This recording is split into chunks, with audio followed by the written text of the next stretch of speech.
Mina benkashana kaMenze yaphuza umlazi anganameva.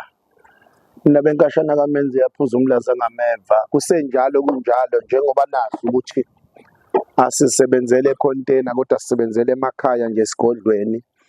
Asisuki-ke thina sivumelekanga ukuthi sisuke sihambe siye edrobheni siyosizela abantu edrobheni, kodwa kudingeka abantu basedrobheni bashiye iy'tezi bashiye lonke idolobha babuyele kuthina phansi sizokwazi ukubalekelela ngendlela emangalisayo. Ngiqonda ukuthi usuku olukhulu-ke namhlanje konakele esigodlweni kababa uMhlongo noma kaZinto ziyenzeka kunjalo kuyasetshenzwa, kuyamixwa, kuyahlanganiswa. Ngiqonda ukuthi umuntu onenkinga ofuna ukuyobethelela nofuna ukuqiniselwa ikhaya sikhona.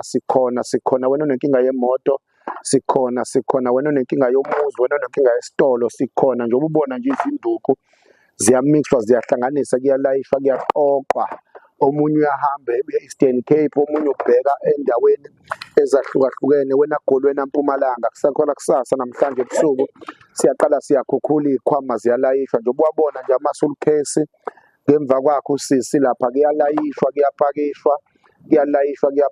Le kufuna kuyosizakala imizi yobaba, kuyovuka abantu abanenkinga yokuntshontshelwa imfuyo. Ngifuna ukuthi wena oyisela sesiphelile isikhathi sakho ngenxa yokuthi uma sekuqinisiwe kwangena bakaMhlongo awutshelwa umuntu, uzwa ngomlilo uvutha ugijime kube uwena ozohamba uyosho kulowa muzi ukuthi wena ontshontshile, ngoba uma sekufike thina phela kusuke kungafikanga abantu abadlalayo, kusuke kufuna abantu bokugcina abazofikela ukuxazulula phakathi kwesigebengu nomndeni, phakathi kwesigebengu nomuntu wasekhaya. Ngiqonda ukuthi wonke umuntu onesandla esilula akaqale manje ayiqoqisise ngenxa yokuthi uma wabiza thina umuntu kusuke sekonakele, ngabe umndeni, ngabe wakuphi, wena iqoqe ngenxa yokuthi uma sekufika thina nje ubona nje kuhlakazekile, kuyagaywa, kwenziwa yonke into, kuyangqongqothwa, kuyawashwa, kwenziwa yonke into. Imithi ekade yahlala iyangqongqothwa nayo iqalwa phansi, iyalungiswa, ilungiselwa ukuhamba ngenxa yokuthi thina phela singasayazi nanemithi ukuthi ihleli kanjani ngenxa yokuthi kuhlezi kugijinywa la kaMhlongo kubalekwa. Ibhavu lisekhona njalo, ibhavu lisekhona only 2,500 ibhavu lale ekhaya malihamba nebhodwe lisekhona ibhavu njalo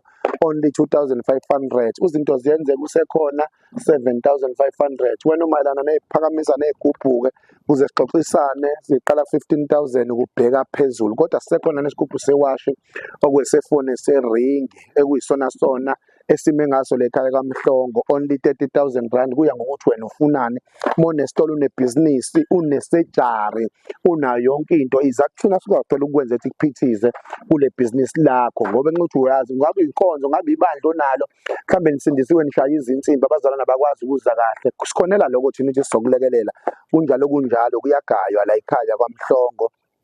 Kodwa sifuna ukusho nje, sifuna ukuthi ungahlupheki, ungafi, sikhonela wena thina ukuthi mhlawumbe uNkulunkulu usibekele nje ukuthi kuze kushaye ukuthi ney'ngane zakho zize yisondele kuthina zizosisiza-ke. Ngiqonda ukuthi nje wena wazi ubuhlungu besicathulo. Thatha imithwalo yakho, uthathe le namba 80834068658 mase uyasifonela ubuze ukuthi singakusiza kanjani, ngenxa yokuthi vele unenkinga, uyagula kodwa wazi ukuthi uguliswa yini. Abantu abafuna ukuthwasa sikhonela kona ukuthi bazofundisa imithi kanje, kugaywe kanje nakanje. 0834068658 la sitholakala khona, kutholakala eThekwini eKZN endaweni yaseMgababa, isitobhi sethu ingakamthathelwa esitolo. Uma useThekwini uRussell Street ngasemathuneni ubuze irenki yaseMgababa le kuyiyona ozothola ama-taxi. Uma ufika ugibela uthi uyokwehla kaMthathelwa esitolo, mase ufika kaMthathelwa esitolo uya kaMhlongo ezangomeni, uyanoma kaMhlongo esontweni lezayoni, bazobe sebethatha abantu bezokufaka le khaya. Kodwa wena bhuka kule namba ngoba kubhizi phela, asikhonela wena kuphela, sikhonela abantu bonke basemhlabeni wonke jikelele. 0834068658 sekunjalo. Asibonane evidiyweni elandelayo,